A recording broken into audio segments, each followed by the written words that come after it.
Quote, "It is the mind that helps a man to gain knowledge, but it is one's association that makes people say what sort of man he is."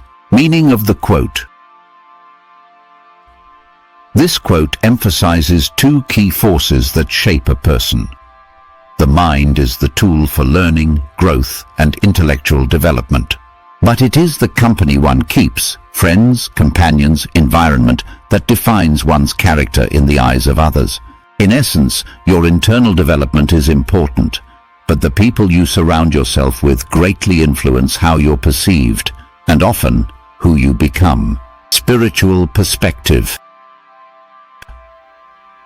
From a spiritual viewpoint, the mind is seen as the gateway to the higher self. When properly trained, it becomes a powerful tool for truth, introspection, and enlightenment. It helps a person rise above ego, fear, and illusion to reach a state of inner peace and awareness. However, spiritual progress is not a solo journey. Just as a candle can be extinguished by strong winds, a pure and focused mind can be disturbed by constant exposure to negativity, superficiality, or material distraction. Our energy fields are porous. The vibrations of others influence our emotional and spiritual states, even when we are not conscious of it. Being in the presence of elevated minds, kind-hearted people, or those on a similar path strengthens one's spiritual resolve. Conversely, being surrounded by chaos or unethical behavior, even passively, makes it harder to sustain a clear inner vision. In essence, your associations either support or sabotage your inner journey. Wisdom gained through the mind must be protected by wise companionship. Scientific perspective. Scientifically, the mind refers to our cognitive abilities, how we think, process information, and learn. From a psychological and neurological standpoint, the prefrontal cortex is responsible for decision-making and rational thought. Memory systems, such as those in the hippocampus, help retain and retrieve learned knowledge. Neuroplasticity shows that the brain changes and adapts as we gain experiences and knowledge. However, behavioral science and neuroscience also emphasize the power of social influence. Social learning theory, Bandura, shows we learn behaviors by observing and imitating others. Mirror neurons fire in our brains when we see someone else act, allowing us to unconsciously reflect their actions and emotions. Research in peer influence and group conformity reveals that people tend to adapt their values, speech, habits, and even decisions to match those around them. Thus, while the individual brain learns, the social brain conforms. In practical terms, even a highly intelligent person may act unwisely under poor influence, while a less educated person may behave nobly in the right company. Science confirms association rewires behavior. It's not only what we know, it's who we absorb that knowledge with. Let's bring this wisdom to life through a short story. In a quiet town lived a young scholar named Araf, who was deeply passionate about philosophy and learning.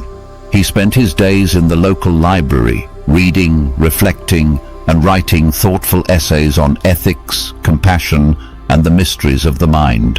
One day he received an offer to work in a bustling city. There, he found himself in the company of highly ambitious people, clever, persuasive, but often driven by ego, greed, and appearances. At first, Arav resisted. He stayed true to his reflective nature. But slowly, he started to imitate their fast-paced lifestyle, their sharp language, and their obsession with recognition. His writing changed. His topics became shallow. He started chasing external success rather than inner clarity. Years later, someone found his early essays and said, "Who wrote these? They are so profound." When told it was Arav, they replied, "Impossible.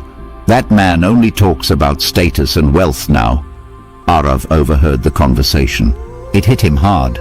Though he had not lost his knowledge, he had lost his essence, and it all began with his change in association. How it applies to our everyday life.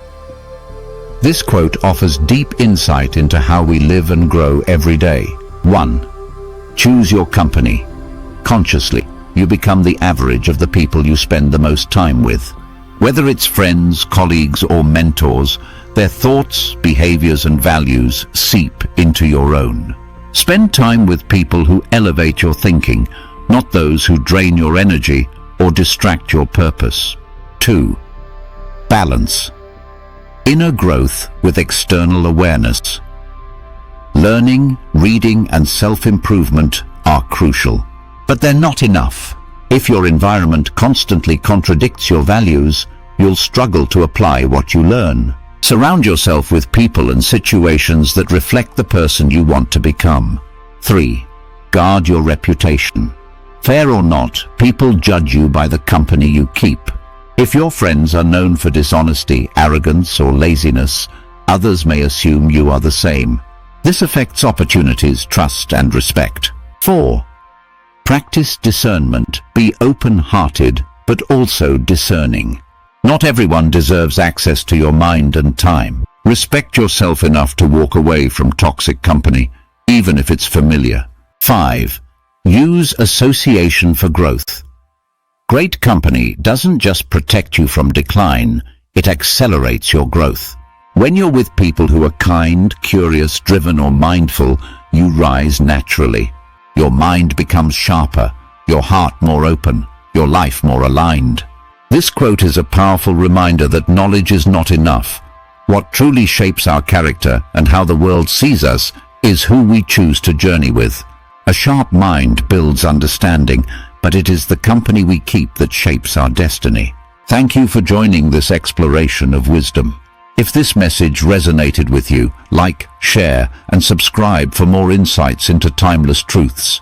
Remember, every great journey begins with a single step, and every great idea begins with a strong foundation. See you in the next episode.